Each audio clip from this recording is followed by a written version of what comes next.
A few announcements before we get started. Every session will be recorded and posted to the Towards an Anti-Ableist Academy website as soon as possible.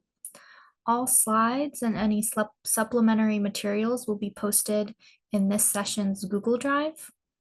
Any participation is completely optional. The chat will be disabled during this presentation to support screen reader access, but feel free to ask the presenters any questions using the Q&A feature. And at the end of the session, we will pull any unanswered questions into a separate document and answer them asynchronously. Please be respectful of anyone you interact with. And I believe the links are going to be posted into the Q&A question now. But without any further ado, please welcome Hannah Buck talking about becoming disfabled, embracing responsible storytelling as community care.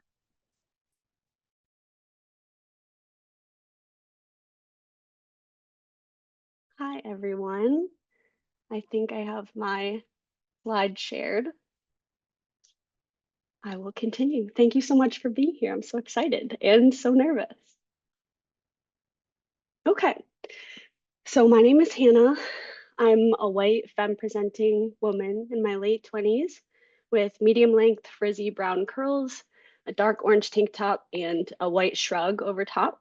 I'm also wearing a gold necklace and large silver headphones with chipped paint across the top because they are hand-me-downs from my dad. And currently, I am invisibly disabled. I give this visual description for inclusion for folks who are blind, low vision, are not looking at the screen. For other inclusion measures, I'm going to do my best to talk slowly, and I'll do my best to remember to verbally acknowledge the things I'm showing on the screen when they are important for understanding. A couple of disclaimers before we get into the content. I'm just one person, so I speak of my community, but I do not speak for them. Oops. And I don't represent all experiences, especially because I'm a disabled person who does have other identities that carry a lot of privilege. So I'm white, I'm cisgender, I speak English in the United States. So it is absolutely so important that folks know I'm not claiming to have the disabled experience. I'm just claiming to have my disabled experience. And second, I prefer identity first language over person first language, but both work for me. So if you call me a disabled person or a chronically ill person, I'll feel very seen and understood. And if you call me a person with a disability or a person with chronic illnesses, that works too. But I'll try to use both interchangeably throughout this presentation. And finally, please throw in any questions you have into the Q&A. I will do my best to get to a Q&A session about halfway through and then at the end. And this is my little self-care slide to remember to breathe and have a nice time. Okay, so I earned my bachelor's in creative writing and literature and my minor in digital studies here from the University of Michigan. And then I moved to Brooklyn, New York to work as a middle school teacher, which was so fun. Ultimately, though, I did return to U of M to work as the communications specialist at the Center for Healthcare Engineering and Patient Safety, or CHEPS, and I still get to work with students, which I love. At the same time, I am pursuing my master's in special education from Eastern, and there I concentrate on the educational inclusion of students with physical disabilities and other health impairments. And I am also in the very beginning stages of some research on the psychosocial impacts of hospital school teachers on hospitalized students. But who am I really? This is storytelling, so I'm going to begin by telling a story. So you can kind of settle in, grab some popcorn. For the next couple minutes, I'll be telling you about me. And as I speak, there will be overlapping photos displayed that depict moments from the experiences I'm sharing. So I was born with cystic fibrosis, which is a genetic condition that mainly affects the lungs, but truly affects every organ in the body. When I was born, the median life expectancy for people with CF was 32 years old. So definitely not as long as parents would want their newborn child to live. Um, my parents and I quickly realized, and my younger sister eventually, that my life would look a little bit different than we thought. But we embraced it pretty quickly. It became normal pretty quickly. In kindergarten, around the new year, I wrote on my assignment that I hope this year they find a cure for cystic fibrosis. And I spelled it wrong, but I was like 6. So if you make fun of me for that, it's a little bit weird, right? I was 6. Starting in the 5th grade on, I started going to the hospital a bit more. I would go about every 6 months with lung infections, lots of coughing, lots of pain. Um, but I would have kind of a normal life. So I liked to dance competitively. So especially tap was very fun. And then I'd go back to the hospital and I would take cringy webcam photos with my friends, as every, self-respecting millennial did in 2011. And then I'd get out of the hospital and I would play on the drum line. I'd go back to the hospital. My best friend Anna would visit me. Hi, Anna. And then I would get out and other friends would support me in fundraising for new treatment and cure research for CF. Um, One of the most impactful things that happened to me as I was growing up was I made 2 best friends. I have lots of best friends. 2 friends with cystic fibrosis, Alex and Eileen. We met in the hospital. And technically, people with CF are not supposed to go near each other because we have we have bugs in our lungs that we can trade to one another and make each other sicker. But they were the people who understood me. And so, I feel like all teenagers struggle to make positive choices for their lives. So we did sometimes sneak out of our rooms and go down to the hospital cafeteria and hang out. But they got me, and it felt so, so wonderful. Um, my junior year of high school, however, both Alex and Eileen passed away within 2 months of each other. And that was, I mean, needless to say, the grief was immense. And also, that was a big moment in terms of my identity and the future that I saw for myself. I understood then CF is very real. I'm going to continue getting sicker until I die. And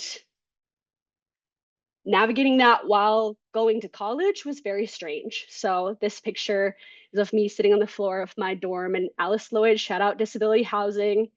I was so excited, but again, very nervous. And it made sense to be nervous because my CF started progressing a lot faster when I got to college. So instead of going to the hospital every 6 months, I started going every 1 to 2 months. And when I left the hospital, I would continue doing hours and hours of breathing treatments every day, IV antibiotics most days, taking lots and lots of pills.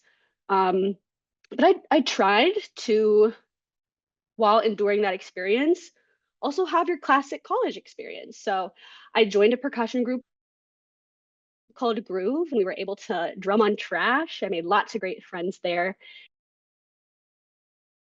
And of course, take cringy webcam photos floor of the union.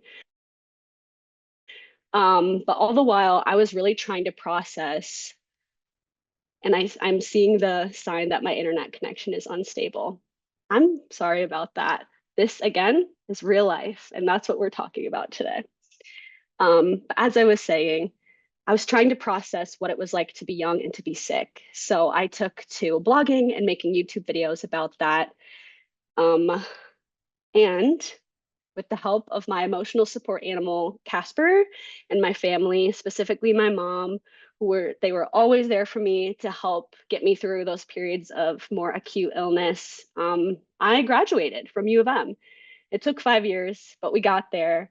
And I was able to don my cap and gown and go and show the people at Michigan Medicine Unit 6C who saved my life that we had done it. People like Brian, this social worker who just, I can't even tell you how he impacted me.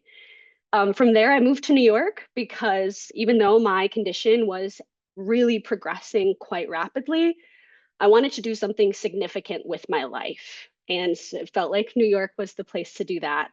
So I moved and I started working as a middle school teacher. And it was very, very difficult to be that sick, to be coughing all the time, always be in pain, always be getting lung infections while a teacher. But I only had to do that for a short time because 5 months later, a medication called Trikafta came out. It's a genetic modulator,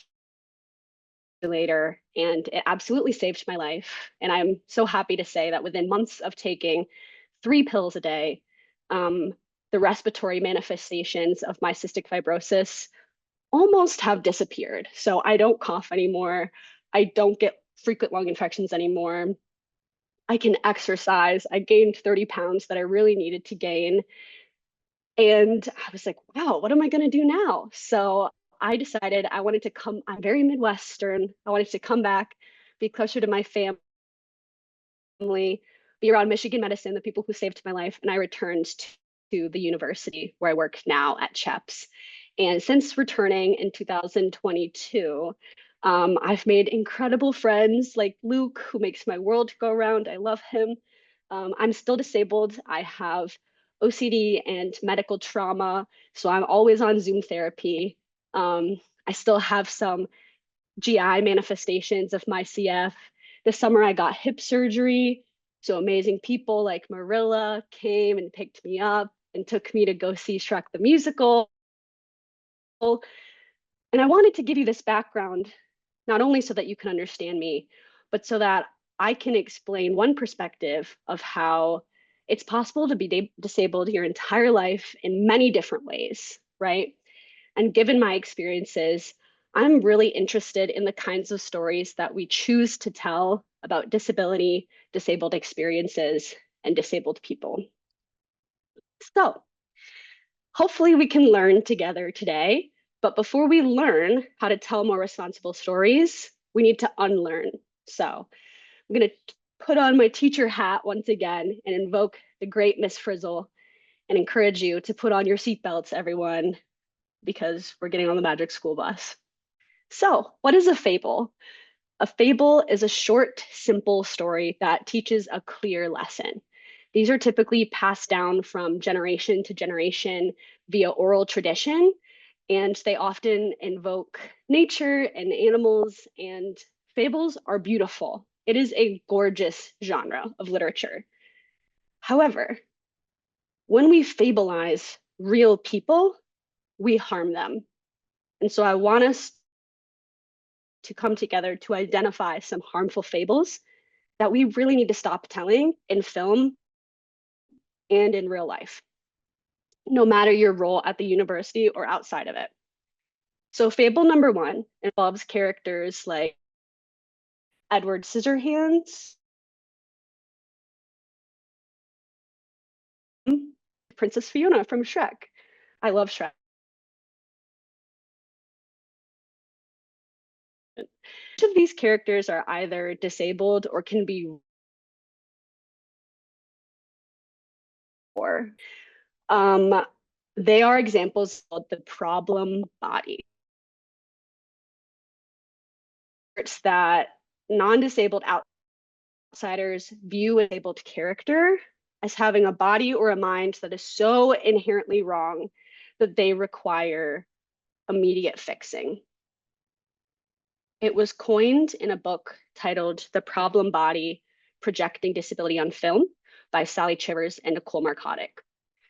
In these stories, that non-disabled outsider is usually the fixer. So they are usually the one who has to come in and fix the disabled character, a bit of savior complex going on there.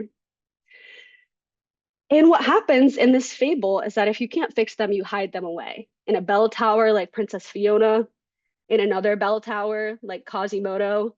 And devastatingly, this happens within institutions and within families as a result of exclusive infrastructure in real life. And please note that body, while typically thought of as relating to disabilities, can also apply to the concepts of illness, aging, size, and perceived attractiveness. The problem body goes hand in hand with the medical model of disability, which is that, Oops, sorry, I'm seeing the chat. Should I turn off my camera for now so that the lags aren't as bad? Should I keep pushing through?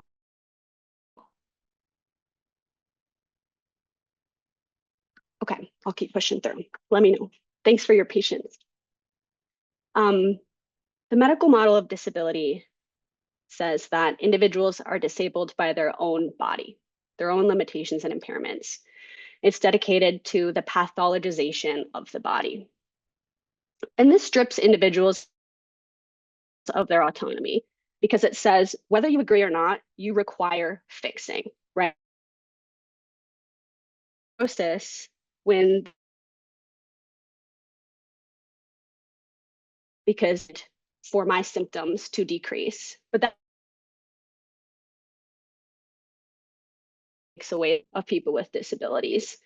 And it also perpetuates the idea that disability is, all right, we're gonna try camera off. Ta-ta on the visual plane. Okay. It perpetuates the idea that disability is wrong, bad, or scary when it's actually just a natural part of human variance. We unfortunately see the problem body come up a lot in higher education and the medical model. So some examples include pressuring students with chronic illnesses to medically withdraw and return once they have quote unquote healed or stabilized. For some people, this is the right choice. I did this plenty of times while I was going to the University of Michigan, but it should be left up to the student. This practice also assumes good, quote unquote, good health as the default state of existing, when in reality, folks with chronic illnesses and other lifelong disabilities often don't get better. And so it's up to the world to figure out how to engage with us as we are now. Another example is implying that neurodivergent students who are maybe struggling academically simply need to try harder in order to succeed. It problematizes the person instead of the practices or the institution. Okay, fable number 2. We have characters like Forrest Gump, Tiny Tim from A Christmas Carol, Artie from Glee. Any Gleeks out there? Shout out to you, Ethan. And music from the movie Music, which is less known, but such a strong example that I had to include it. These characters embody something known within this space as inspiration porn. I know it's a bit of a shocking phrase to hear in an academic presentation if you're not in the space, but it's pretty well known by a lot of disabled people. So inspiration porn involves the objectification or the dehumanization of people with disabilities as quote unquote inspirations simply because they exist while disabled. And when they do succeed, it's framed as having succeeded despite their disability. The term inspiration porn was created by Stella Young, a journalist who gave an incredible TED Talk titled, "I'm Not Your Inspiration, Thank You Very Much," that I would definitely encourage you to check out. The really gross thing about inspiration porn is that it makes non-disabled people feel better about themselves. And that's basically the benefit. That's why we keep telling this story over and over again. It includes many euphemisms for disability, including handy capable, differently abled, people of determination, which is a pretty gnarly one, warriors, and challenged. And I have a personal example with this phrase, challenged. So when I was in college, I took over the Cystic Fibrosis Foundation's Instagram account for a day and shared some different photos of myself and my life with captions so that people could just get to know me a little bit better. And one of the things I shared about was the drumming group that I was in called Groove. And in the caption, I spoke to how much it meant to me to be able to show up as a leader of this group, even though it was a male-dominated instrument. There's a lot more male drummers than female drummers, at least there have been in the past. It's changing, or they were not given space. You know, our amazing women drummers were not given space to show up visibly. So I was shouting out my friend Skylar for his support in allowing me to show up as a leader as a disabled woman in this group, right? I thought it was pretty cool and celebratory. But members of my community didn't necessarily take it that way. I have two screenshotted comments here. One says, hardly disabled, challenged maybe, but not disabled. And another comment says, disabled, we're like genetically modified awesomeness. Very neat. That looks like a blast. And I just feel like they were trying to do something here, but it didn't quite work out for the best. I try to show up assuming the best of others. So I assume they were trying to comfort me or maybe make me feel like my experience was more positive than I was saying it was. However, all I said was that I was disabled, and that doesn't require consoling because that's not a bad thing. Inspiration porn goes hand in hand with the charitable model of disability, which says that individuals with disabilities are pathetic and require pity and help. The charitable model objectifies disabled folks by flattening them to having one single identity instead of existing as a complicated combination of many different unique personality traits, lived experiences, and identities. And we unfortunately see inspiration porn in the charitable model of disability in higher education quite a lot, including at the University of Michigan. So some examples include assuming students' incapability by inappropriately curving grades or excusing assignments, especially when it's done without the student's input. I had this experience once in high school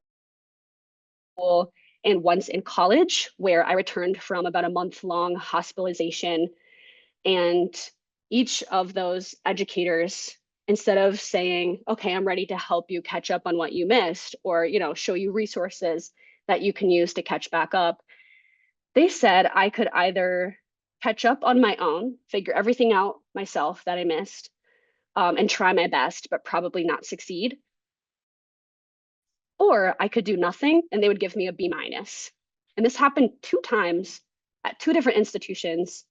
Um, and I mean, these were men who were much older than me and had much higher, I didn't have any degrees at the time. So when they were telling me these things about myself, I just believed them. Because if they don't think I can learn, why should I think I'm going to learn? We also see the charitable model show up in higher education by rewarding or acknowledging students with disabilities for, normal achievements. So I'm going to be vulnerable as I kind of close out the first half of this session and share something with you all that I do think this happened to me at U of M probably. So in 2016, I was nominated and selected as one of 12 students of the year at the university. And to put things in perspective for you all, to just be so real, in college, I had a 3.1, 3.2 GPA, and I was in one club. And I pause there because that is kind of it. That is what I did in college. And I'm not saying that's bad. I'm saying that's normal. So I'm not sure why I was selected for that, and I'll never be able to know. So again, I try to assume the best most of the time. But it's something to pause at, right? I wasn't doing research. I wasn't on the dean's list. I was just going to school. Okay. And as a lightning round, I just want to share 3 more bonus fables to be on the lookout for in film and in real life, and then we'll go to our first Q&A. And thank you for sticking around with my camera off. So my personal and public enemy number 1 is titled Sick Lit or Sick Literature. And characters I have on the screen include Hazel and Gus from The Fault in Our Stars, Stella and Will from 5 Feet Apart, who actually have the same condition, cystic fibrosis, as I do, Hannah from 13 Reasons Why, and Katie from Midnight Sun. Now, sick lit typically involves a white woman who is dying. having to decide whether she is going to live or whether she is going to have a boyfriend. And obviously that's a vast oversimplification. Um, but it's the medical model with the charitable model with a twist of sexism. That's how I think of Ciclet. So be on the lookout for that. There's disability as horror. Tomorrow is Halloween, so I have to acknowledge this. Not everyone likes scary things, so I'm not going to put them on the screen. But in films like Split and Texas Chainsaw Massacre and Friday the 13th, we see characters with mental illnesses or other disabilities framed either as dangerous and evil killers or feeble and helpless victims. So it's very, very flattening. And then finally, silence. So just nothing. Not talking about disability, not talking about disabled people. It's just like a cosmic void out there. Um, and from my perspective, some potential reasons for not talking about disability include one, simply not thinking about it. Two, thinking about it, but experiencing discomfort with disability, death, and related concepts. So choosing not to.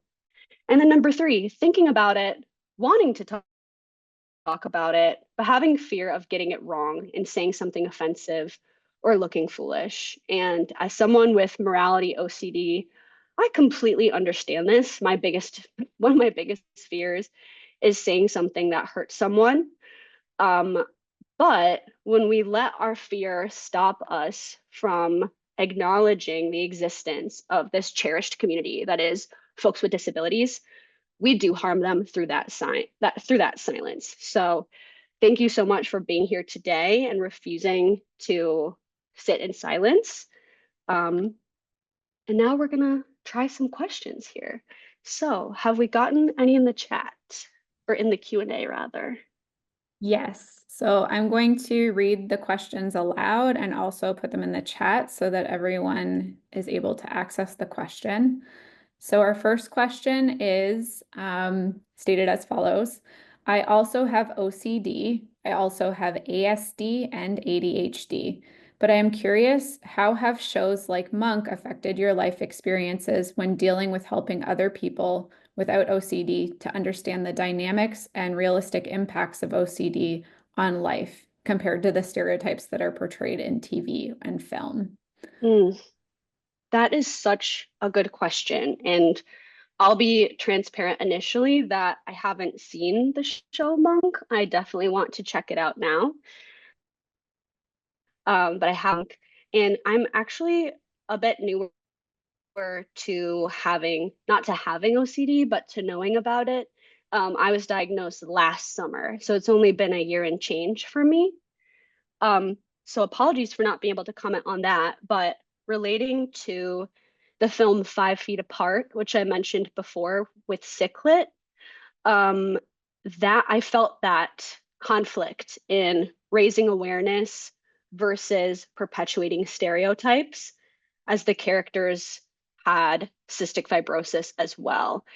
And what I saw was a lot of diversity within my community. So I had a lot of friends with CF who are very excited to be highlighted in that way and to see, the word cystic fibrosis on a large movie theater screen and to start conversation with their friends. And I also had friends with CF like me who really just wanted that entire premiere month to be over because everyone was asking us, is it really like this? And it felt like our problem was within the plot of the film. So, as with so much of disability justice and the work done in this space, I just want to acknowledge that it's complicated and it's possible to enjoy films and TV shows that are slightly problematic. It's also possible to not enjoy things that others apparently are.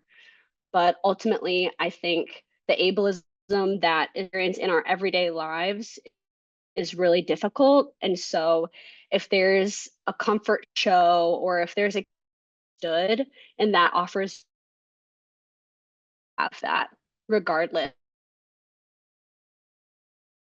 with the complexities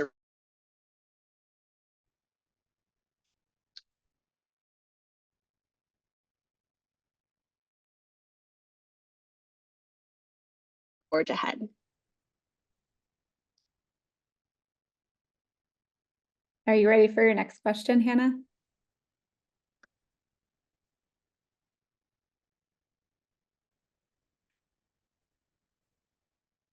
I think we may have lost audio for a moment. I heard someone speak, but it's breaking up. I might try to, yeah, I can take screen share off.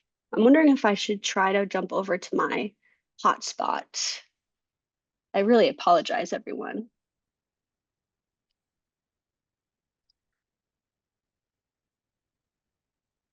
Okay, I'll answer. Sorry, I'm not hearing anybody, but I'll answer one more question. That's okay. We can now hear you, Hannah. So I'm ready to share the next question as soon as. Okay, thank you so much. Of course. Thanks, everyone. So our next question is, what was your experience like with Michigan housing, specifically at U of M in the dorms? What improvements do you think the university can make to improve the living experience of disabled students in the dorms? I had a really wonderful experience. Alice Lloyd was a really great space for me. It had a private bathroom within the room that I shared a room with one person whom I knew. And being able to have that private bathroom where I could wash medical supplies, provided me with a lot more comfort at the university. And it was also ADA compliant, which is, the bottom floor, but the hallway was wide. There was room to move around. The shower didn't have like a ledge stepping into it. So my experience was very, very positive. There was air conditioning. And I think that to improve disability housing for our students, the biggest thing we can do is just make all the dorms like that. So that sounds easy, right? Let's snap our fingers and fix all the dorms. But accessibility makes life better for every single person. So genuinely, I think the more dorm buildings that we can renovate or build to be accessible from the start, the better. And a lot of people become disabled throughout their lives. So this benefits students who don't go to college knowing of disabilities, but accumulate them as they go.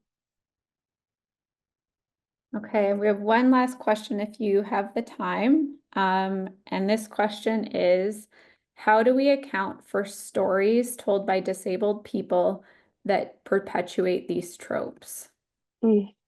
Another really incredible question. And again, complicated as with everything else. I think one of the number one kind of rules of thumb within this space is to believe disabled people. So if someone is telling you about their own life, it's honestly your job to believe them and to listen about their own life. Sorry if I misspoke. I will also acknowledge at the same time that I have been learning my entire life. So when I was studying creative writing at U of M, I would work on short stories and essays on disability. And given what I know now compared to what I knew then, just from learning from other activists in the space, from continually educating myself, I recognized that I would not have written some of those stories in the same way because we learn as we grow, right? So I think the way we approach those stories is first and foremost to believe them if they're written in the first person. And secondly, to continue assuming the best of each other, but to call each other in when we use phrases that are outdated or tell stories through outdated models and lenses. We call each other in instead of calling each other out.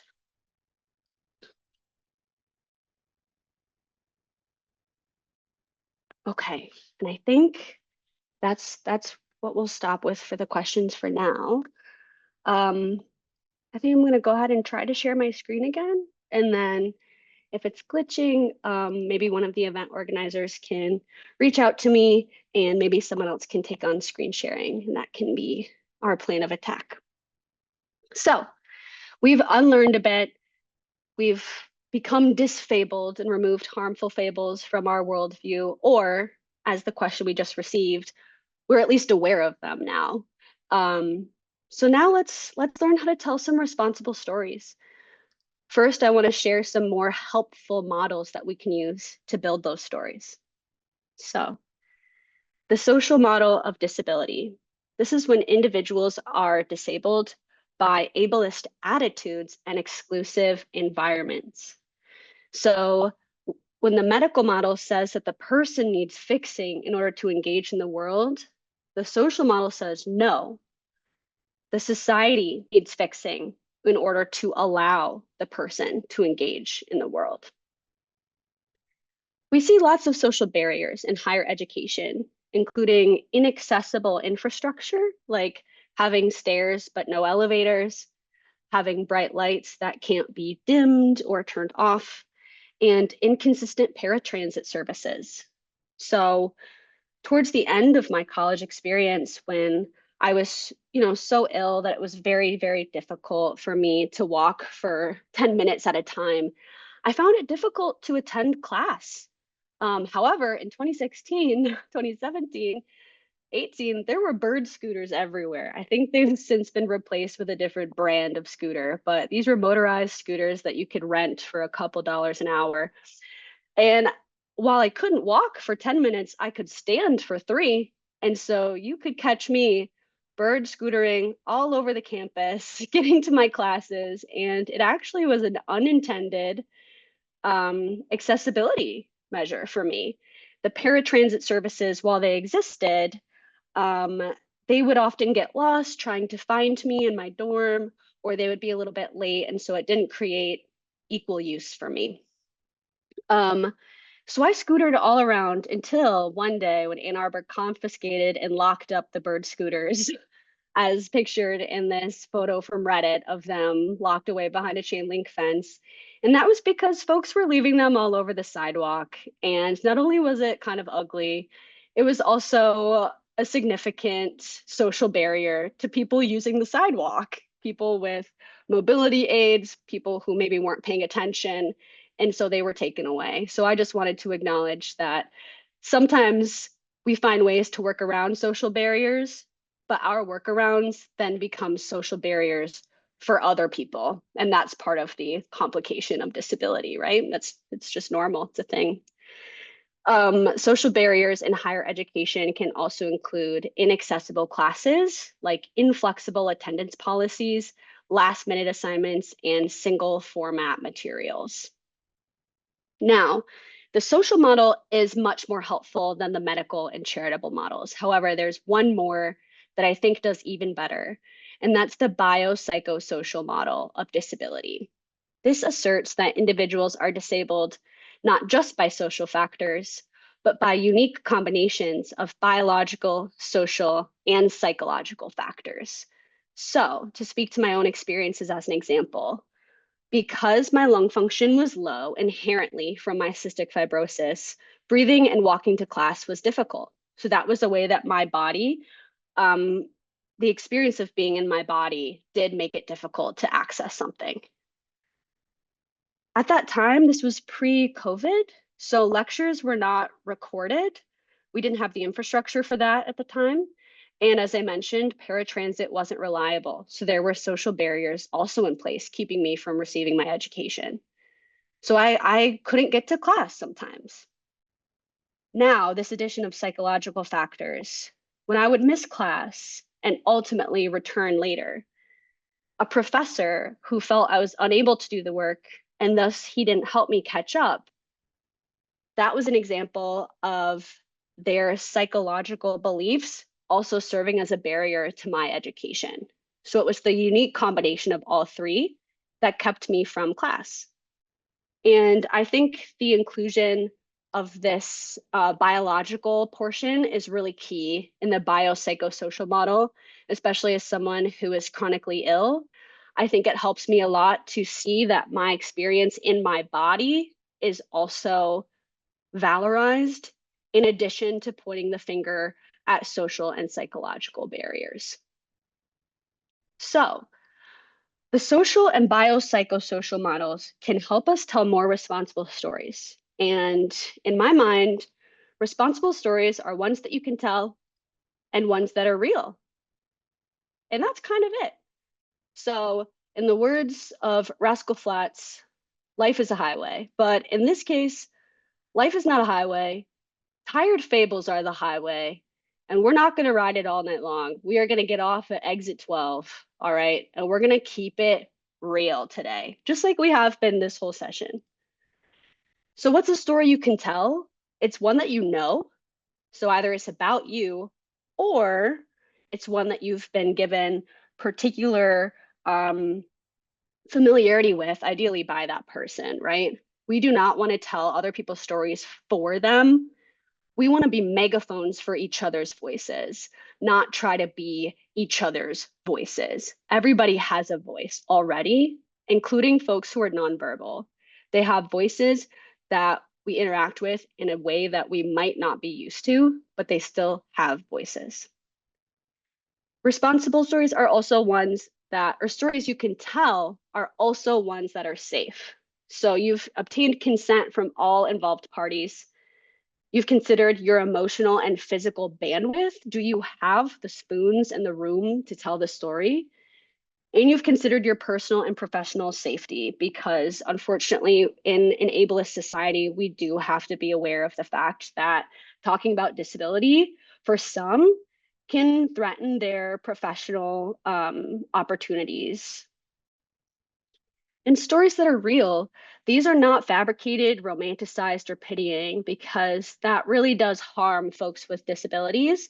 But instead, they embrace intersectionality and avoid flattening people into one single identity. We do not want any flat Stanleys here, okay? If you're telling a story about someone and they can fit in a letterbox, it's not intersectional enough. We all bring many identities to a space.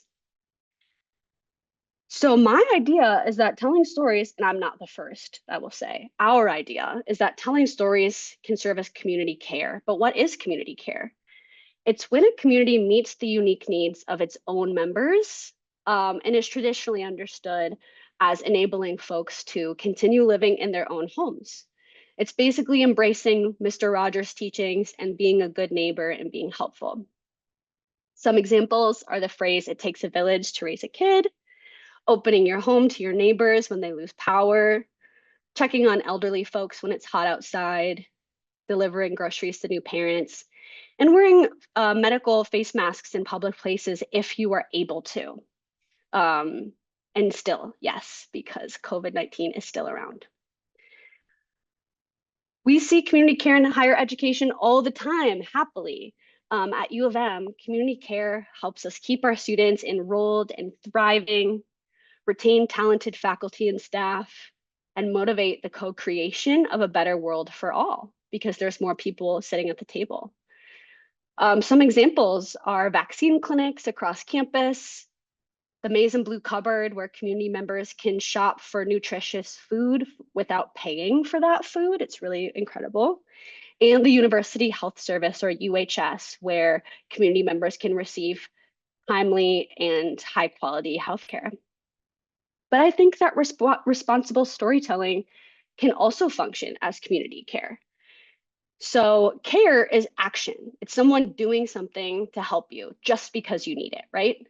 But a lot of the time, before someone acts, they need to care. And before someone cares, they need to understand. I believe that storytelling is right here at the intersection of understanding and caring, and that by telling real, responsible stories, we can understand each other better and be further motivated to conduct community care so we can all live the lives we want to live. And I'm going to close today by providing you with an example of a campus storytelling adventure. So come along with me. We're returning now to the Center for Healthcare Engineering and Patient Safety, or CHEPS. It lives under the Department of Industrial and Operations Engineering, which I admit I did not know existed before I came to work at CHEPS. But IOE is very cool. They utilize logic and optimization to improve systems. So at CHEPS, we apply systems-based engineering practices to urgent healthcare challenges to solve them and promote greater patient safety and higher quality healthcare for all. We also provide experiential learning for many different students, from nursing undergraduates to computer science masters to IOE PhD students. And they can get part-time employment, paid employment during fall and winter, and full-time employment during spring and summer. Our Chepsters genuinely do it all. They collaborate on incredible healthcare engineering initiatives that are often implemented in healthcare systems across the state. They build community with one another. They rep the university at conferences across the country and across the world. They're always seeking opportunities to grow, and they often present about their passion areas to their peers. Over this past summer, we had about 50 students, our biggest cohort ever, that we were employing full-time at CHEPS. And with this many different people in a room, you've got to ask yourself, man, what do they know that I don't know? I wish I had access to their knowledge. Well, within the first couple of weeks at CHEPS, two incredible students named Maddie and Nikki had read the student handbook that they had to read for onboarding. And I had forgotten this, but I'd included in my staff bio in that handbook that I was a chronically ill person and that the work we do at CHEPS was very important to me for that reason. So they knew it was safe to come and talk to me about disability. And they said, can we talk about disability as a group? And I kind of had to take a moment and say, can I talk about disability, right?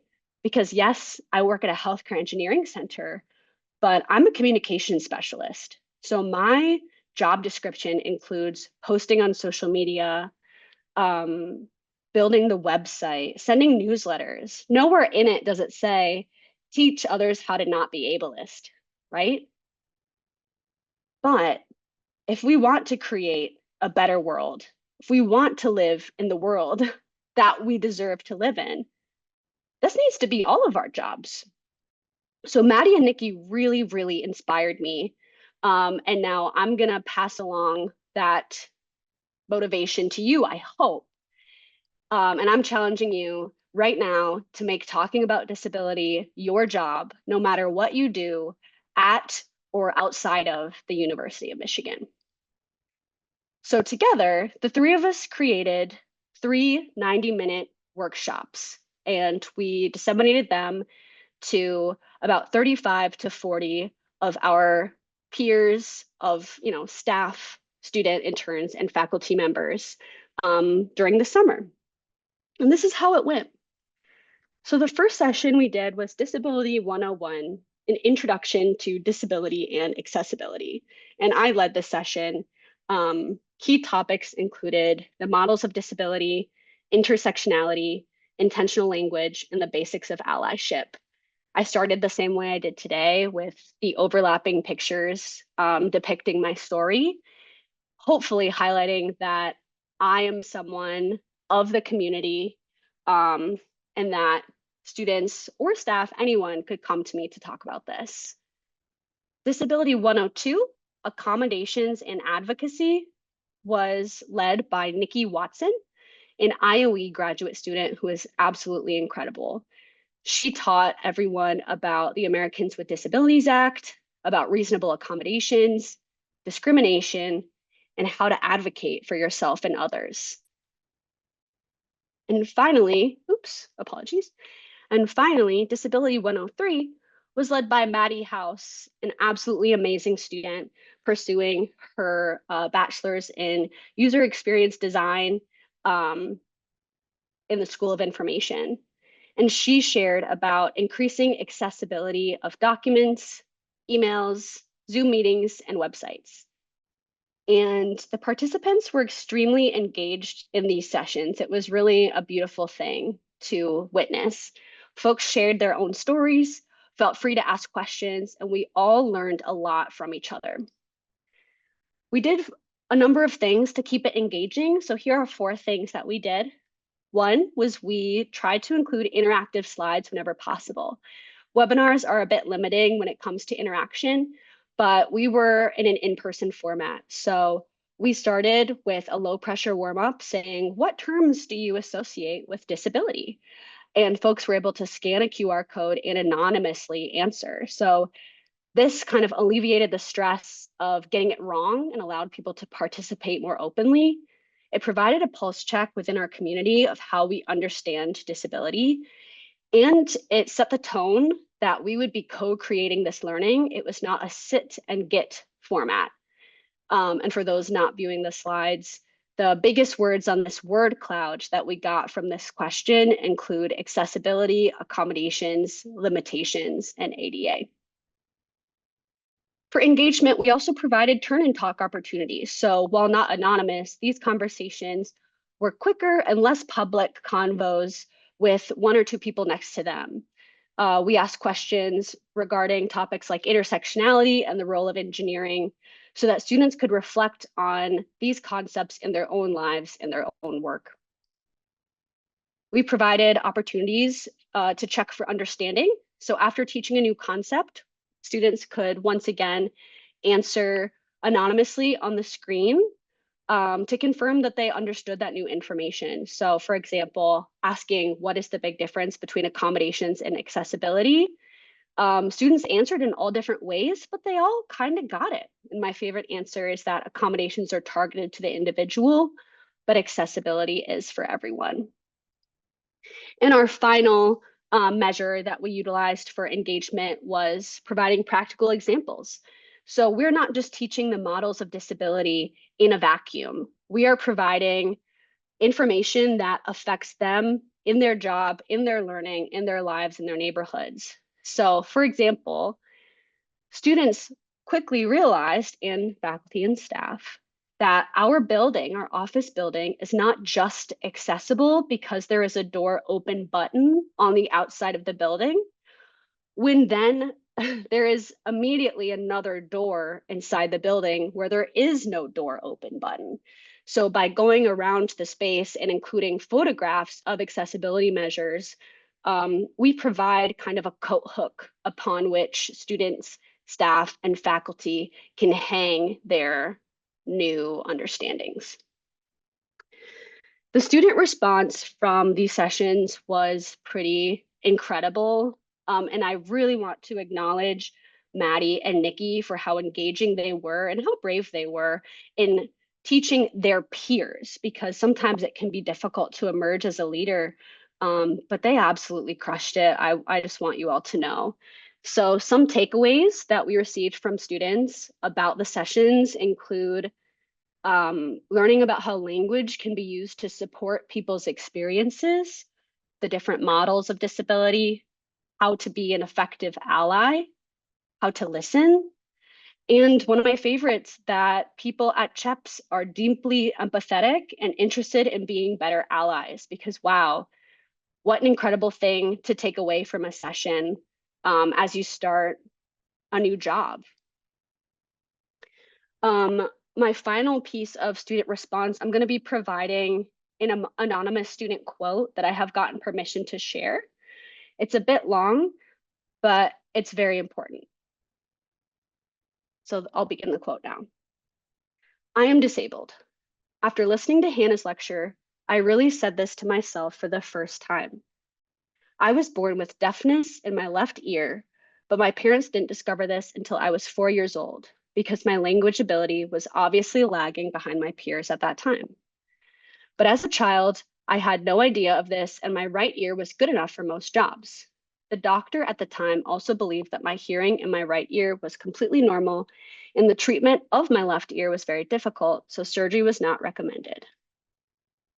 I began to realize that this was some kind of flaw, probably when I started getting exposed to video games in junior high school. It was difficult to distinguish the footsteps in the game, in some games, through headphones only. This made me feel very frustrated because at that time, some of my friends thought I was not too good at playing and would not play with me. Sometimes in life, I cannot hear others calling me, which causes misunderstandings from others. Later, I began to try to practice my ability to identify the location of sounds with one ear in the game. by shaking the mouse to feel the changes in the volume of my right ear to determine the location. This worked. Now I can even quickly identify directions in reality by shaking my head slightly. So I never considered myself disabled before because I have the ability to make up for shortcomings. And this is the final portion of the quote. But this thing has always bothered me. I sometimes deliberately stand on the left side of the crowd so that I can listen with my right ear. Sometimes I'm afraid that someone will call me and I won't notice. Until Tuesday's lecture, Hannah told me that disability is not a dirty word. It felt like liberation to me. At the same time, I also listened to the stories told by others, which made me feel more relieved. I suddenly realized that no matter how much I tried to avoid it, I couldn't stop the fact that I couldn't hear in my left ear. So why not accept it? Isn't it a cool superpower to listen to sounds with one ear and identify the location? This is the first time I have written down this story to share it with others. I would like to express my sincere gratitude to everyone who hosted this lecture series. Thank you all. There's a lot of things to pinpoint in this quote, but one word stands out to me, and that's the word liberation. I want to identify that because of the motivation and interest of two incredible students, Maddie and Nikki, we talked about disability in a way that was not required of us within our job description. We provided a supplemental educational experience for our students who were there to code, to conduct healthcare engineering projects, but we provided something additional to help them become better people and eventually better healthcare leaders. And out of it, students shared their experiences, their stories with each other, and they helped each other find emotional liberation.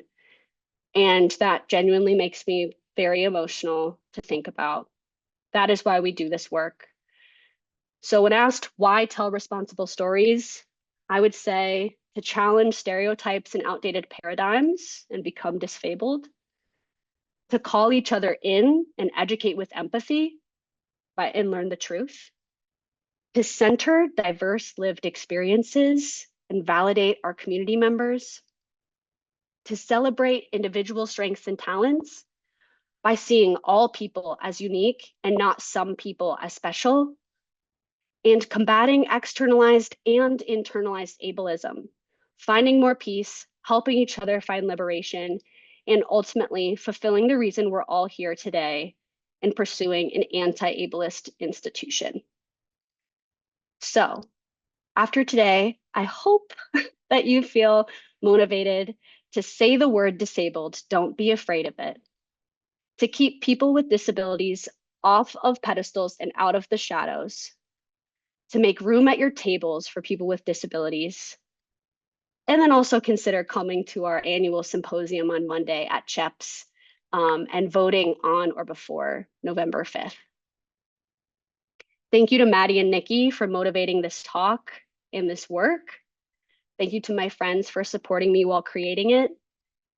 Thank you to the Chepsters for demonstrating that caring is and must remain the norm. And thank you to my family for everything that came before this, because we've been through a lot. Thank you all for attending. This means the world to me. And I hope that this is the start of the conversation. So please feel welcome to send me an email at buckh@umich.edu. And I know I went right up to the time. So event organizers, would you like to ask any questions, or should we call it there?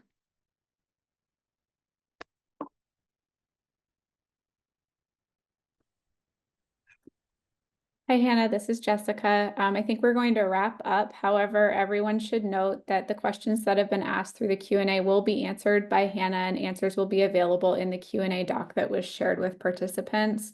The link has also been shared in the chat, and we can share that again. Thank you so much, everyone. Of course, going a little bit over with time and having tech issues is not ideal, but it kind of aligns thematically with telling real stories. So thank you for being here.